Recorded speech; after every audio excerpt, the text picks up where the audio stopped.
Hi everyone, my name is Jenny and I'm back today to do another video.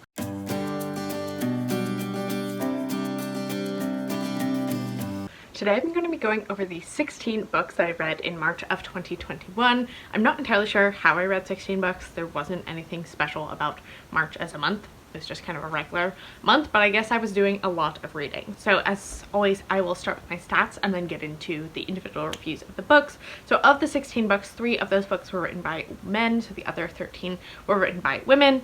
8 of the books that I read in March were written by white authors, so the other half of the books were written by authors of color. I listened to 3 books on audio, 6 of the books were ebooks, and the other 7 I read physically. 2 of the books that I read this month were from the library, meaning that the other 14 were from my own TBR shelf. This means that in terms of this month, I did decrease my overall TBR by 6 books and my physical TBR specifically by 5 books, but because of my big birthday haul last month, which I'll put a link to up in the cards above, that still leaves me with 7 more books on my physical TBR than I started the year. So I'm hoping that April I'll be able to actually bring that number back down to less than what I started the year at, which was somewhere around like 85, 86 books. Which, speaking of, do let me know if you're interested in having another kind of like TBR reduction update video. I made one way back in like September or October of last year and then didn't really do anything with that video because I didn't actually make that much progress, but I do have kind of more strict goals starting since the beginning of 2021, so I'm happy to make a kind of like Q1 update or other kind of updates throughout the rest of this year if that's something people are interested in seeing. I also found it interesting that all of the books I read this month were either 2020 or 2021 releases aside from 2 of them. It was a very front list heavy month, I guess. And then finally, in terms of genre and age breakdowns, I read 1 book that is for middle grade audiences and the other 15 were written for adult audiences. I also read 5 nonfiction books this month, so the other 11 were fiction books. And as always, literary fiction was the most common genre that I read, although I read a lot more widely in terms of genres this month than I often do, which may also be why I had a better reading month than I sometimes do otherwise. So because I wasn't able to film a mid-month wrap-up this month, I'm going to be going through the books relatively quickly, starting as always with the book that I enjoyed the least and moving into the book that I enjoyed the most. The book I enjoyed the least this month was Love in Case of Emergency by Daniela, Krien, which I only gave 2.75 stars and was one of the last books that I read during the month. This was an advanced copy that was sent to me for review from Harper Via, which is an imprint of HarperCollins, and it's translated from the German by Jamie Bullock and is out this coming Tuesday, April 6th. So this was originally blurbed, and why I was initially intrigued about it was that it was blurbed as akin to Sally Rooney and is a novel about 5 women and their intersecting lives as they navigate different things like marriage, children, love, childlessness, and other kind of women related issues, I guess. And while I enjoyed the narrative structure of this novel, it kind of reads like a set of interconnected short stories in that we follow the 5 different women in one section, but we've met them in previous sections, so we kind of get to see different perspectives on different people based on who we're following in that particular section, which is usually a narrative style that really works for me, and I do think it was done well in this book. However, I just didn't really care about any of the women. I didn't like them. They were all very interested in like anonymous sex / extramarital affairs, and just the things that they were interested in and engaging with were not things that I really cared about. Additionally, all 5 of the women have a lot of undiscussed trauma that gets mentioned during the book or like happens during their chapter. However, it wasn't really critically engaged with at all or even really discussed aside from just like being there in the book, which I felt like was kind of lacking. I didn't really understand the point of why all these traumatic things were discussed if there wasn't going to be any kind of discussion surrounding them in a more complex way. Overall, I wasn't a huge fan of this. I do think if you are a fan of Sally Rooney but are potentially interested in the types of discussions that Sally Rooney and other kind of millennial fiction authors are having, but with older characters, as the most of the women here are in their 30s, 40s, 50s, I think this one might appeal to you more than it appealed to me. But I just didn't really like any of the women. I didn't really feel engaged in their stories,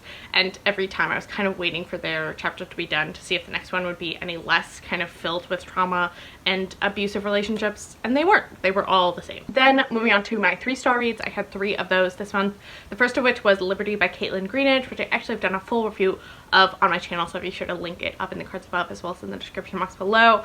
But this one, in summary, is a literary historical fiction novel set in the Reconstruction era here in the United States, and I enjoyed the writing style of this one. I enjoyed the attention to historical detail, but I didn't like our main character, and so that made me not really enjoy the book. Then my next 3-star read was The Splendor and the Vile by Eric Larson. The subtitle on this one is A Saga of Churchill, Family, and Defiance During the Blitz, and I read this one for the BookTube prize, so I'll be sure to put a link to my BookTube prize vlog up in the cards above, as well as always in the description box below. And this one I also gave 3 stars to. It's a nonfiction book about Winston Churchill during his first year as Prime Minister from 1940 to 1941. I think if you are interested in World War II, you would enjoy this book. It was well written and engaging. I just don't care about World War II like in the slightest, and this book did not make me care about World War II, so I only gave it 3 stars. Additionally, it also includes a lot of kind of personal family anecdotes of the Churchill family during this time, which I thought were interesting. They were probably my favorite parts of the book, but at the same time they were placed in very odd places at times during the narrative, in that we'd have a very kind of personal, unnecessary kind of anecdote about a family member while at the same time discussing like an air raid happening in Liverpool and like hundreds of people dying, and so it just didn't really work for me for that way. So that was another reason why I didn't particularly love this one as much as I think other people have. So yeah, gave it 3 stars, would recommend it to the appropriate audience, but the appropriate audience is not me, and I kind of knew that going into this month. And then the last 3-star read I had this month was Honey Girl by Morgan Rogers. This one I read right at the beginning of March and was my February book of the month pick, and I thought this was fine. It is a contemporary romance slash almost like women's fiction-y, contemporary fiction type of novel that's following our main character, Grace Porter, who's a biracial black woman who has just finished her PhD in astronomy and is kind of at a loss as to what she wants to do next with her life. So as a celebration of completing her PhD, she and her 2 best friends go to Las Vegas for the weekend, and she actually ends up getting super drunk and accidentally marrying another woman in Las Vegas who she kind of seeks out and searches for throughout the rest of the novel. So I enjoyed this one. I definitely did not love it as much as a lot of other people who are kind of bigger readers of this genre here on BookTube. I do think that this one falls into a similar category as Beach Read did last year, and that this feels like a book that people who don't read literary fiction would say feels like it reads like literary fiction, which it doesn't. It's very lyrical, the writing's very whimsical and kind of emotionally connected, but at the same time there's not actually any real emotional depth to the writing, which was something that really frustrated me. And this particularly became pertinent during a conversation that our main character Grace has with another person who's been up until this point in the novel a total side character who had like no development whatsoever, but the 2 of them have a very intense emotional conversation that kind of seems apropos of nothing. Like nothing happened to make this person so mad at Grace as a character, and yet he is just like railing on her in this bar in New York City, and it doesn't make any sense. And I feel like that happened kind of for me throughout the rest of the novel as well, in terms of these moments that had huge emotional kind of climactic moments without any of the emotional buildup prior to that. So that was kind of one particularly frustrating element of this novel for me. And then also another kind of gripe that I had with this novel, at the risk of sounding like the academically minded elitist snob that I am, I didn't really feel like the representation of a PhD level STEM student really made that much sense. I could kind of tell, and I did do some research into Morgan Rogers just to see if there's any evidence that she has done any sort of graduate work in a STEM field, because I don't want to negate her experience if that's the case, but it just felt to me very not accurate from what I understand of graduate level STEM work, in that Grace has just completed a PhD in astronomy, where many people that have completed a PhD, you know, by the time they've completed the PhD, they've already kind of gone through the struggles of a PhD. Like, most people don't complete a PhD. Like, they give up at some point. And so I was kind of surprised that she'd gotten to this point of actually completing the PhD, and that's where she felt these kind of feelings of being confused about where to go next, as I feel like that's something that usually happens much earlier in your graduate level program. Like, to truly dig into the minutia of this, me being an elitist snob. This book also discussed the funding of her PhD program in a strange way, because usually a STEM program, particularly one in astronomy or astrophysics, is likely going to be funded, and yet she was like paying for the program, so she had debt from her graduate program, and I was like, that is not really what happens though. So those types of things really kind of bothered me, but that again is like very much a me problem and less so a problem for, I'm sure, other readers, so I don't think that aspect would bother other people as much. I will say you know, kind of on the same lines, that this book read much more to me as someone who's just graduated from their undergrad degree and is feeling very lost and unsure of where to go next. And I feel like that is a lot more relatable and perhaps where Morgan Rogers was coming from in developing this character. However, then you have a 22-year-old who has accidentally gotten married to someone in Las Vegas, which brings up other questions, as opposed to like a 29-year-old who accidentally gets married. But once you're 29 and have your PhD, I'm gonna expect that you have your life a little more together than this person does. I'm sorry, that's just like how I personally felt while reading this book. But I will also say reading this book really reminded me of how well Brandon Taylor discusses STEM academia in this book, and I maybe am just like too biased towards this book and its representation of being a person of color in STEM academia, that the descriptions in here just like weren't quite doing it for me, because I know like what Brandon Taylor did in real life. So that's another potential like reason why I didn't connect with this one as much as others might. And I do think if you are a big fan of the like contemporary fiction romance genre, you would probably enjoy this one. But all in all, this one was just kind of okay for me. Then moving into my 3.25 star reads, I had 2 of those this month. The first of which was Heartland Bravers by Pamela Sanderson, and this one I picked up because Bethany from Beautifully Bookish Bethany and Michelle from Thor Wants Another Letter, both of whom I will put a link to down in the description box below, are hosting an Indigenous romance read-along for the next 6 months, and this was the pick for March and the first pick of the read-along, and it happened to be one that I picked up on Kindle for Indigathon back in November and then didn't get to it. So I thought this would be a good time to get to it because then I could join the live show. The live show is really fun, definitely like a highlight of this reading experience. And this is an Own Voices Indigenous romance. Sanderson is a member of the Karuk Nation, who are located in the Pacific Northwest region of the United States. And this follows our 2 main characters, both of whom work at the Crooked Rock Urban Indian Center. And much of the book focuses on the work of Crooked Rock, as well as some of the kind of hurdles they're experiencing in working with the local government, because there's a lot of racism that's happening in terms of them trying to buy a new piece of property that was formerly owned by the government. And I really enjoyed those pieces. I feel like there was some great commentary on racism, as well as being an Indigenous person living in an urban place, that I really appreciated. The romance itself was just fine. I thought it was cute. I thought they were kind of fun, and I appreciated the level of kind of open communication they had. However, at the same time, I didn't really feel like they were super developed as characters, and so I kind of didn't fully understand why they were attracted to one another. But at the same time, I appreciated the kind of more realistic depictions of life that were in this book, and so I ended up giving it 3.25 stars. Would recommend if you're looking for a more diverse romance pick. Then my other 3.25 star read this month was The Unbroken by C.L. Clarke, which was an early copy that I received through NetGalley from Orbit Books, and this came out on the 23rd of March. And this is an adult fantasy novel that closely follows the imperial project of France in the 19th and 20th centuries in what is now like Algeria, Morocco, the region of North Africa. Given that this is a fantasy novel, obviously the names are all changed and there is magic involved. But I really liked the world building of this one. I feel like while it seemed very closely pulling from that history, I'm never bothered by that in a fantasy, because I do think it's a really interesting way to explore the nuances of that history and also kind of teach people about a part of history that they may not otherwise know a ton about. I also really like the ways that colonialism and imperialism were discussed in this novel. I thought that was done really well, both in terms of micro and macro impacts on the people and the culture of the colonized group. This was particularly true in one of our main characters, Krien, who was a child in the now colonized country, but was taken to a reform school to become a foot soldier for the like colonizer France stand-in country's army. And so she has very complicated feelings both about her birthplace, but also the colonized, I'm just going to call it France because I don't remember what it was called in this book, France stand-in country, which I thought was done really well. On the flip side, however, there were aspects of Krien's characterization that I found really frustrating, particularly at about the 2/3 mark through the novel.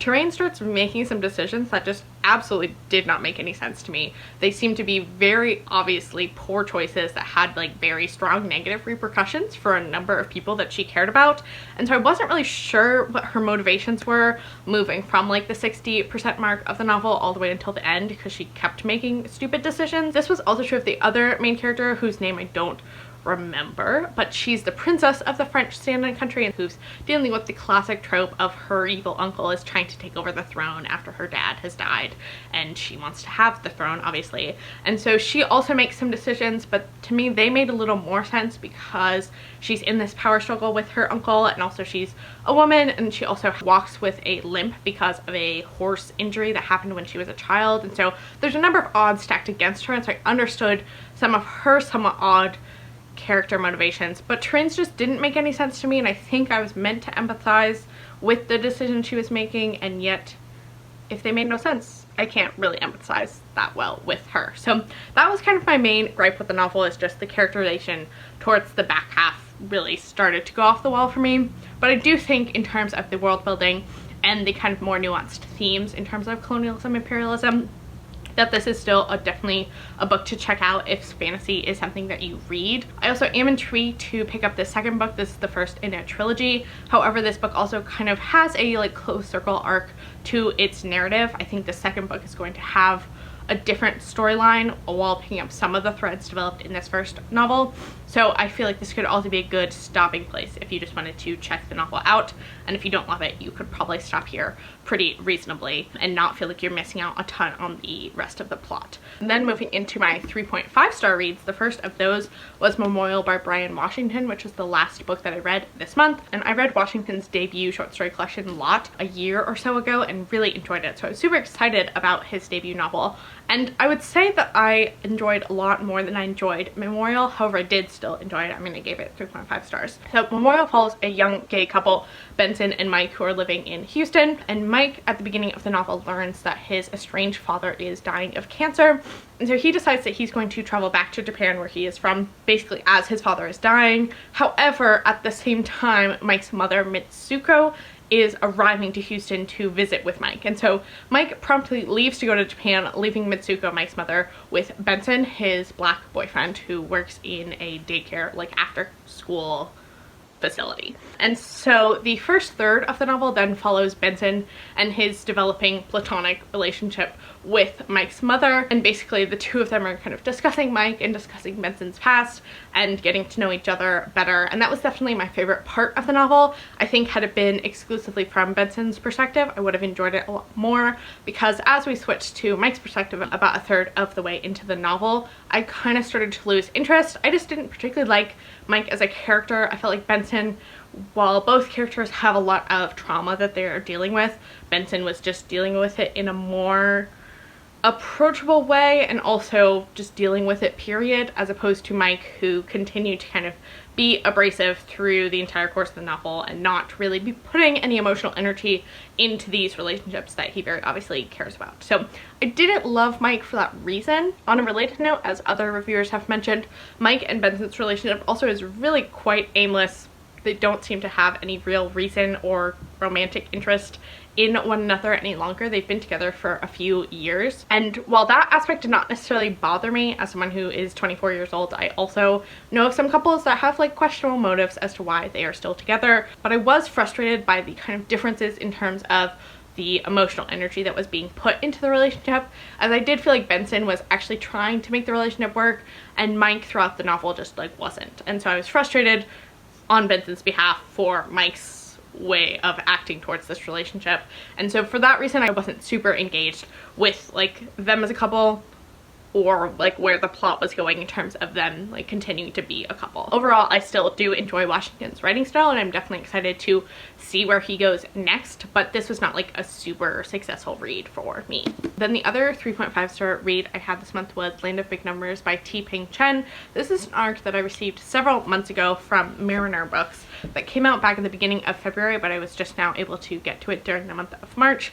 And this is Chen's debut short story collection that follows different characters either living in China or that are part of the Chinese diaspora living abroad. And I enjoyed most of these stories, but I will say that all the stories have like a touch of kind of the bizarre slash like a futuristic science fiction almost-y tone. Like there were elements of a number of the stories that, while they felt real, also kind of were taking things to a slightly more futuristic level that I think are actually true in reality. So it's an interesting blend of like reality versus futurism that I found engaging. I also found most of the characters to feel pretty unfulfilled slash like full of longing, which was also engaging to read about, as I feel like that's not something that is super common for me when reading short stories. My favorites of the collection were definitely Hotline Girl, which is about a young woman whose stalkery ex has found her at her job where she works as a kind of, and this is where the futuristic elements come in, she kind of works as like a customer service person but for the government, so people can call this hotline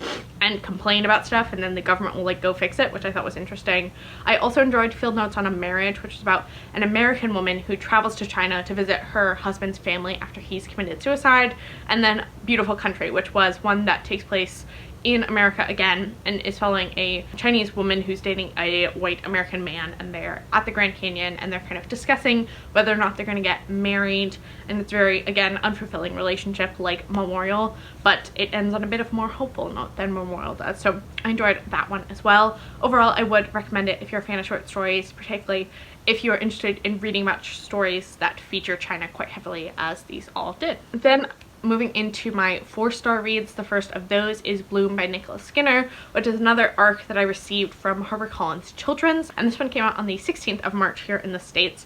And this is a middle grade novel about a young girl who finds some magical seeds that are supposed to help her get whatever she wants most out of life, and the story takes off from there. So I really enjoyed this one. I feel like it touched on a lot of great themes about protection of the environment and caring about the environment. It also talked about accepting people's differences and moving away from the status quo and how that's okay, and also kind of being happy doing what you're doing and finding what fulfills you most and pursuing that path as opposed to a path that feels easiest, perhaps. For a middle grade novel, I was also really pleased to see the way that it addressed how to apologize to someone when you've hurt their feelings or wronged them, particularly if it's someone really close to you, as our main character has to apologize to her best friend who she said some pretty mean things to, and I appreciated the way that that was discussed and how certain ways of apologizing are actually not as sincere as you may think them to be at first glance. So I appreciated that element of kind of morality teaching in this middle grade novel as well. So yeah, if you are a fan of middle grade, if you know someone who is a middle grade reader, I'd recommend checking this one out. It was pretty fun.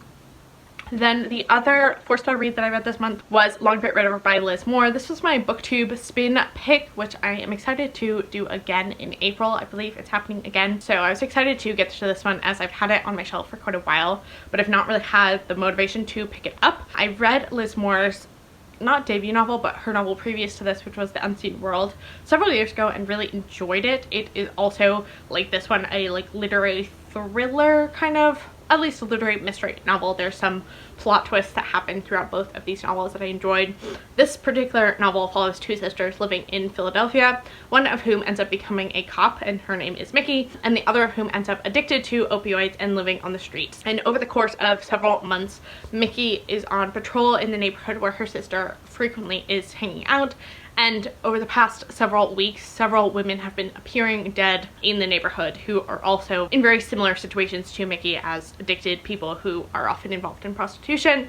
And so that kind of sets Mickey off on a path to find her sister, who has been missing for the past several weeks to months. And so the story kind of takes off from there. I really enjoyed this novel. I thought it was really well paced. It goes back and forth between Mickey and Casey's childhood and Mickey trying to find Casey in the present day.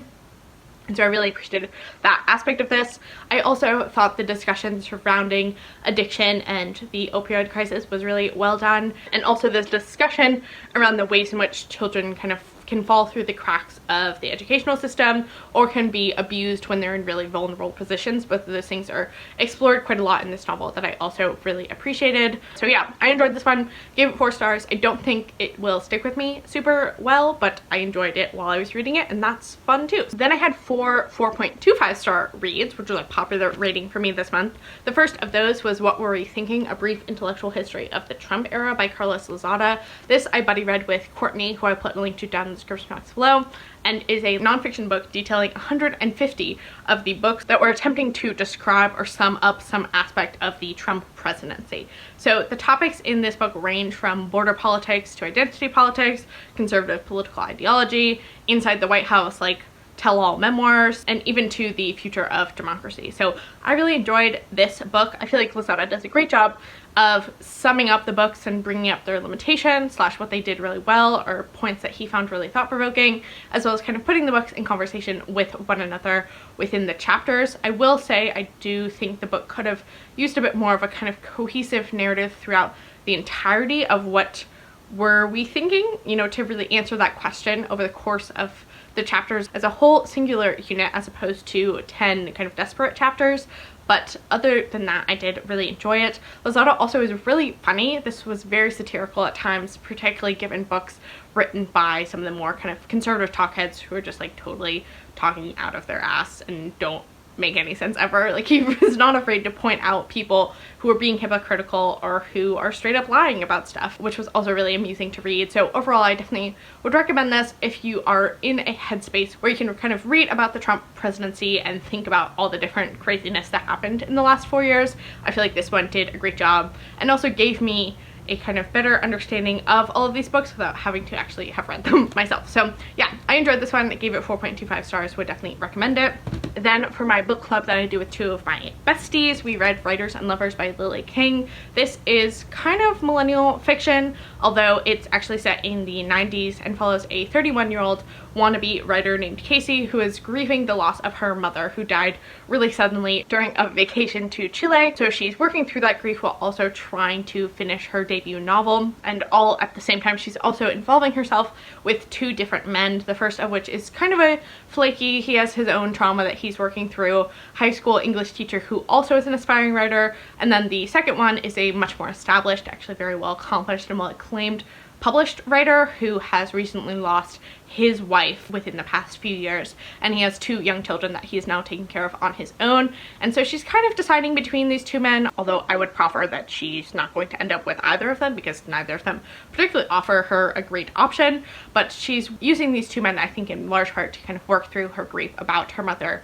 and kind of come out of the fog that she put herself into after the death of her mother. And so I really enjoyed this one quite a lot. I really enjoy Lily King's writing. I've read Euphoria before and thought that one was also really well done, and I found the descriptions particularly of Casey's work as a waitress at this very kind of high-end, almost like university club restaurant on Harvard's campus, or very close to Harvard's campus. I found those scenes to be really engaging to read about, and they reminded me a lot of Sweet Bitter by Stephanie Danler, which is a book that I read before I started BookTube, but I also really enjoyed, as I just think people who have been a waitress can write about waitressing, which is such an interesting phenomenon, really well, and I've definitely thought that Lily King did a great job of those elements of this novel in particular. My friends were frustrated with the way the novel ended, as they felt it was a little too over the top / everything kind of came together in ways that were a little too like neat and tidy, but I appreciated that ending. I thought it was kind of a nice way to bring Casey full circle kind of as a character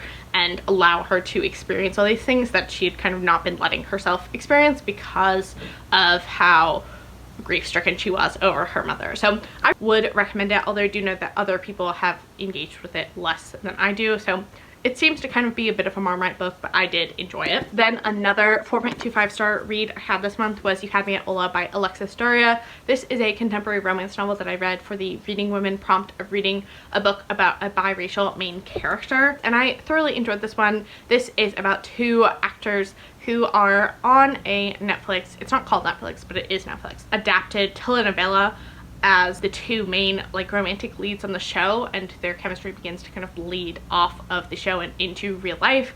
I really appreciated their dynamic. They definitely had a lot of chemistry throughout the entirety of the book. Actually, I thought they had more chemistry off screen than they did in the on-screen sections. There are parts of the book, let me see if I can find one, that are like the episodes of the show, which was kind of fun, but at the same time also somewhat unnecessary because I didn't really care about the show's plotline. But I thought they were really good together, and I also thought the communication issues, because obviously it's a romance novel, there's going to be communication issues, were really well done. I mean, I think there's complexities to both of their situations that to me it made sense why they weren't totally honest with one another at the forefront of when they started to, you know, kind of go to the bone zone, if you will. So I enjoyed this one. If you're looking again for a fun, light contemporary romance, I definitely would recommend giving this one a try. And then the last 4.25 star read I had this month was Notes on a Silencing by Lacey Crawford, which is another one I read for the BookTube prize. So again, that video will be linked up in the cards above. But I enjoyed this one. It's a memoir about Crawford's experience of sexual assault at a very elite New England boarding school called St. Paul's, and the silencing that took place in the 30 years thereafter. I thought this one was really well done. I listened to the audiobook and Lacey Crawford narrates it herself, and she does a really great job. Would recommend if you are in the right headspace to listen to or read about a memoir of sexual assault. And then I had one 4.5 star read this month, which was another BookTube prize reading book, which was Eat the Buddha, Life and Death in a Tibetan Town by Barbara Demick. This one, as I said, I gave 4.5 stars, and it's about China and its relationship to Tibet since the People's Liberation Army first occupied Tibet in the late 1950s. Barbara Demick is a really fantastic journalist, and I think this book ties together really well both a great overview of this conflict and the history that's happened in the last 70 years, while also adding a lot of very personal stories from the different informants that Barbara Demick had in writing this book, and how their kind of personal lives have been affected by this relationship between China and Tibet. So would thoroughly recommend this book if this is an area of interest for you. And then lastly, we're finally getting to the end of this video. I have What You Are Getting Wrong About Appalachia by Elizabeth Catte, which I ended up giving 5 stars. So this is a very teeny tiny, I mean it's like so tiny, book that is a primer on Appalachia and its history, but also a kind of critique slash pushback against both the ideology that like rural white voters elected Trump and caused him to become our president, but also the hillbilly elegy mindset of the backwardsness of Appalachia and the ways in which it's kind of the problem child of America. So in this book, Catte is really pushing back on both of those ideas by, one, explaining that Appalachia, while it does have problems of racism and misogyny and white supremacy, so do the rest of America. Like, Appalachia is simply a microcosm of larger problems in America, and also has this history of being the kind of scapegoat for all of America's problems and the things that America refuses to kind of work through. So I thought that was a really engaging argument. I think she does that really well. She also, in discussing that argument, ties in a lot of the history of exploitation of Appalachia, both of the natural resources of the region, but also of the people. And so there's a lot of discussion here as well about labor activism and activism in general, and the kind of conveniently removing those aspects of Appalachia's history when discussing this region, as Elizabeth Catte, I think, paints a great picture of discussing how there are people in Appalachia who vote for Trump, and there's a lot of complexities surrounding coal mining and outsiders, but there's also a lot of people who are doing a lot of very progressive left-leaning activism in the region who often go completely undiscussed. So I really appreciated this one a lot. My one critique is that since it is so teeny tiny, there is a level of kind of assumed knowledge about Appalachia and its history when going into this book, and it also doesn't cover anything in a lot of depth because there's just such a page limitation that nothing can really be covered that extensively. But I think if you are interested in Appalachia as a region, or just the general history of racism and classism and the intersection of those things with activism, I think this would be a great book for you, and I would highly recommend it. So yeah, I give this one 5 stars. Definitely a favorite of the month for sure.